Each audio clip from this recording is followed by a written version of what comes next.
doing today? I'm good. Thanks for having me. So glad to have you here in studio. Congratulations and sort of happy birthday. Happy anniversary. It's a late birthday, but it counts. There we go. So Knead just celebrated its 1-year anniversary just almost about a month ago. Yeah, December 21st. So just over a year. Just over a year. So the business has grown over the past of the year. So we wanted to have you in, have a chat, and of course I wanted to eat some donuts. Good excuse. That's me, right? All right, let's talk a little bit about how the business plan formed and developed. You have a couple partners. Talk to me a little bit about how you had this idea. It goes back to 2015. It does. It's a work in progress for sure. So, I've been in the industry for a very long time. I was with Seven Stars Bakery, which is sort of like the bakery in the state. The bakery. Everyone's been there, right? I was there for 13 years, and 13 years is a third of my life. It was a long time. So I think I was sort of like itching to sort of do something on my own. I've been friends with Todd and Brian, who own Bolt Coffee here in the city. They've got a couple locations, and they sort of presented. They had presented the idea to me of donuts. 2-3 years ago, donuts were sort of sweeping the nation, and at the time nobody was really doing it in the state with the exception of Alley's, but nobody really had sort of the gourmet donut. And so we started writing a business plan and doing our due diligence, and at some point you stop writing, it's like, are we really doing this? And decided to sort of take the plunge. It's kind of the story. And so talk to us a little bit about what it's been like for you. You're right downtown, just around the corner from us. It's a beautiful location. If people haven't been in, you really do need to stop by just because the space is gorgeous. Talk to us what it's been like for you to learn a little bit about taking it from that plan on paper, putting it into action, and here you are a year later. Talk to me from like day one of opening it up to just over a year later. I thought it might be like a totally its own segment. There's obviously a lot of moving components from dealing with the city and permitting, and our build out was sort of a nightmare. Just dealing with the space and budgetary concerns, and it's deemed a historic site, so there's a lot of hoops to sort of jump through in that regard. So there are a lot of delays and expenses that came with that. And then all the stuff that comes with running a business. Paying bills, finding vendors. Hiring, staff retention, keeping customers happy, product consistency and quality and recipe development, and then just day-to-day operational stuff. So it's a lot. We have a good team. But you're still here. And we're still here. You're still here. Let's talk about the team. You say you have 22 employees. That seems like a pretty decent. And your day starts very early, which I think always when you have a schedule that's off from what people consider the regular schedule. I used to have one of those.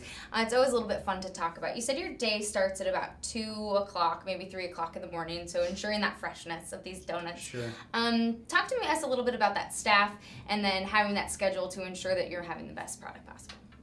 Yeah, so it's a lot of pressure to have 22 people sort of relying on you to provide a job in a stable work environment, and one that's rewarding and that sort of thing. Again, there's a lot that goes into that, right? We start at 2 intentionally. One of the challenges in our industry, in bakeries specifically, is if we wanted to open up at 6 or 7, and there's certainly a demand for that, it would mean sort of a third shift, right? Like donuts just don't magically appear. We make everything by hand. It's a 24-hour process. So they start at 2-3 in the morning, and the first donuts aren't really made until 5-6 o'clock. Wow. And those are simpler processes like cake and old fashions, but brioche, which is a raised dough, those aren't really coming out of the fryer and proofed and ready to go until about 6:30, 7, and then we've got 15, 16 different varieties, and so you're not going to open up the door with a couple of donuts. So it's a process. So we could certainly open up at 6, but it would mean now all of a sudden we're asking people to come to work at 11, 12 o'clock, and then sort of quality of life from ownership and management. You've got calls at midnight, and it's just something that the quality of life of the staff, and for selfish reasons, it's not really worth opening up super early. So 8 o'clock sort of works for us. Again, 2 or 3 o'clock is very early, but it is sort of doable, and you sort of stay on the same life cycle as like normal humans. where you're not, again, on third shift sleeping when the sun's out. So it works for us. So again, starting a little bit later is more valuable to us from a staff, happiness level than it would be to sell a few more donuts, before 8. I think that's very respectable as a business decision, because not everybody would make that same conclusion. So that's respectable. Talk to us a little bit about things that you've expanded upon. You mentioned that there were some things like the wholesale aspect of donuts. You didn't originally go into this business with that in mind, but it's become an integral part. Yeah, so I think being downtown has been a really interesting exercise because, again, coming from 7 Stars, I've, used to the east side, the west side, out in Rumford, and there's sort of infinite parking. You're sort of in the heart of neighborhoods. Downtown is sort of new to me, a new experience, and it's completely different.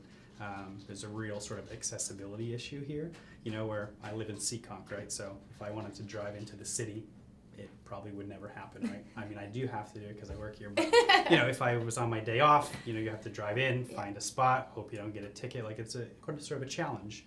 So it's been great being downtown, don't get me wrong. We've got a lot of built-in clientele, whether it's, Brown, RISD, Johnson & Wales, students, obviously all the people that work and do commerce in the city. So we do well, but, the stay-at-home mom on the east side or somebody that wants to drive in from Cranston, it's a little bit of an issue. So I guess circle back and answer your actual question. Wholesale has been sort of a surprise, as part of our business plan. We didn't even really mention that at all. But again, sort of addressing the accessibility thing, we try and get donuts to where people want them. So, we're over on Eastside Marketplace, Coffee Exchange, White Electric, both Bolt locations. So we try and get them out there, and that component of our business represents almost like 25-30%. Oh, wow. Yeah, so it's pretty, I don't know if we would be here without Wholesale, to be honest, having this interview. Well, I'm glad that we are. And something else that you didn't have in that business plan, or you didn't think about, weddings, you said. Yeah, weddings have been crazy. We have a really great manager, and our challenge for 2018 is to be a little bit more proactive with that. But I think we already have 30 or 40 weddings booked this year. Wow. And I think it's just because, we take a lot of pride in our product. It's sort of really unique to Rhode Island. They're beautiful donuts. They're made with care, and I think they sort of go hand in hand with weddings, right? And again, no one else is really doing this, and so not that we've cornered the market, but it's, we get calls and emails, every day, and so we're going to be participating in a bunch of wedding expos and venues and sort of kind of going after that market. That's really neat. And people, while there are amazing types of cakes and that kind of thing, but also just people looking to do something different. We had little cookies and little desserts at our wedding. We decided not to do the cake. So whenever you can offer something different at a wedding, I always think that's a cool approach, and people are always looking for something different. Yeah, totally. Well, and again, sort of to answer your question from a different angle, it's something that's unique and fun. And, we just sit down and do free wedding tastings that people really enjoy. You kind of go through all the flavors, and everyone pretty much says, we don't want to do cake because by the time you get to it, they cut it up, they put it on the table, and nobody ever eats it because they're on the dance floor or they're leaving. And so what people are doing is basically dessert tables, because again, they're a little bit more, easier to approach. People do it at their own time. Yeah. We do a lot of wedding favors, so people grab donuts to go. So it's a little bit more interesting, I think. Who doesn't want a donut to go? Wedding cakes are super expensive, and so donuts are cooler, in my opinion, although I'm biased, and it's cost effective as compared to a traditional wedding cake. Donuts to go, not a bad idea. Good part of the plan. Let's talk a little bit about something else that you've incorporated into your business, that online system, which is super cool because who doesn't want to order something online these days? Talk to me about that aspect, and you do delivery too. We do, yeah. So I think just how business is going. Nobody likes to answer the phone. No. Nobody likes to talk to real people. No, I know. We're doing this interview even. The next generation lacks sort of communication skills, and everyone is on their phone. And so, we have a very, state-of-the-art system. And so people can go to our website, click order here. You can, a lot of people will just say, quick 6, and we'll pick like the 6 most popular, or you can go through and pick the exact ones that you want. Cool.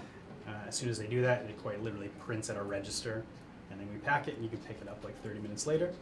We use Dash Delivery, which is another local business. We're super psyched to partner with them. I think what's really nice about them, and everyone's like doing Uber Eats, or you get some like random delivery driver who doesn't really know where they're going. Like Dash, like this is what they do. That's so cool. They know the city inside and out. They're very professional, and it's kind of cool because they do it on bikes. They're couriers. But they can, they have access to buildings and floors, like the hospital, that otherwise some other companies wouldn't really have access to. So it's just nice, again, professional.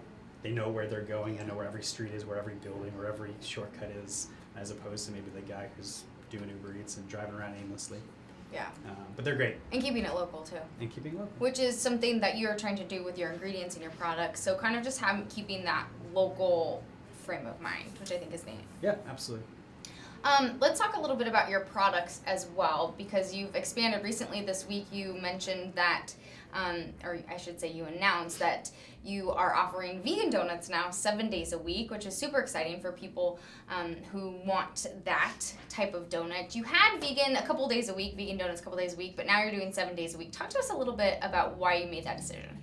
Yeah, so vegan and people that have gluten intolerance are sort of funny because they're the loudest, but in a good way, because they're also probably the most grateful. But it's one of those things, it's, you can't just make 2 donuts. Like, it's a dough, and it's massive. And so it's like, all right, well, we can make 50 vegan donuts, or we can make 0. And sometimes these alternative type things, it takes time to gain momentum, right? And so sometimes you start small, build it up, build the awareness, and then, it does really well now on the weekends. I think word has slowly gone out amongst that sort of crowd. So not that we sell tons, but we can do, 50, 60, 70 vegan donuts on a Saturday or Sunday. Oh, wow. And I think, what we hear a lot is, whoa, vegans have to eat 7 days a week, It's like, all right. But but I think we've gotten to that point where the business and awareness is there, where we can start to add days, right? That's great. But it's hard to make a big batch of donuts and then sell 3. Again, we may or may not be here having this interview if that was the business plan. But we are here having this interview. We are here because we only made it 2 days a week. And now we're making it 7 because we sort of, in my opinion, sort of came at it the right way. That's good. And then when you have, it seems like when you have all of these types of products, you continue to expand, you continue to grow, then you can go out and offer those through wholesale. You can go out and offer those through weddings. You can continue to offer. The more you have, the more lucrative it is for your business. Absolutely. Right? Yep. Seems like to me. This has been super fun. Anything else you want? Oh, we do have to talk about this. So we like RI Food Fights here. Jim has come in several times, so we always have a good time with him. Jim's a character, that's for sure. But he does a great job. He does do a The great job. food fight thing is great. So the next food fight is with donuts, and I hear you are defending something special. Well, just the title, I suppose. Best donut, though, right? Yeah, no, it was great. Well, we opened last December, and 2 months in, we had the food fight, so it was a very humbling award for us because those are the ones that mean the most because they're consumer picked, right? It's not maybe this award that one person or 3 people decided in the back room that they liked the best, right? There was no bias. It's like the people voted, right? So it means a lot to us, and so we're excited to sort of have the opportunity to defend our title. And it's a really cool thing. I think last year, Jim might have to, correct this, but I want to say he sold almost 500 tickets. Wow. And we had about just shy of 400 come through our door. So, at that time we were very young, so it was a great opportunity for us to get new customers, people trying us for the first time. So this year might be a little bit different with some repeat customers, but we hope we get some new people through, and hopefully the return is the same, because it definitely builds excitement, and I think people get into the sort of friendly competition. Well, and I think that was the whole idea for Food Fights is getting those new growing businesses on board and helping get more exposure. So as a new business, getting 400 new people in the door is an excellent opportunity, and then getting repeat customers back after that. Absolutely. Well, the food fight thing, the whole premise is it's mutually beneficial, right? Yeah. Like, we're fortunate where people come in and no one really buys one donut, it's sort of become this group exercise, right? Where it's like you buy 4, you buy 6, you know, you come in with 2 or 3 friends, you sit down and you try a little bit of everything. And same with the food fight. You know, like as the business, we give donuts away for free.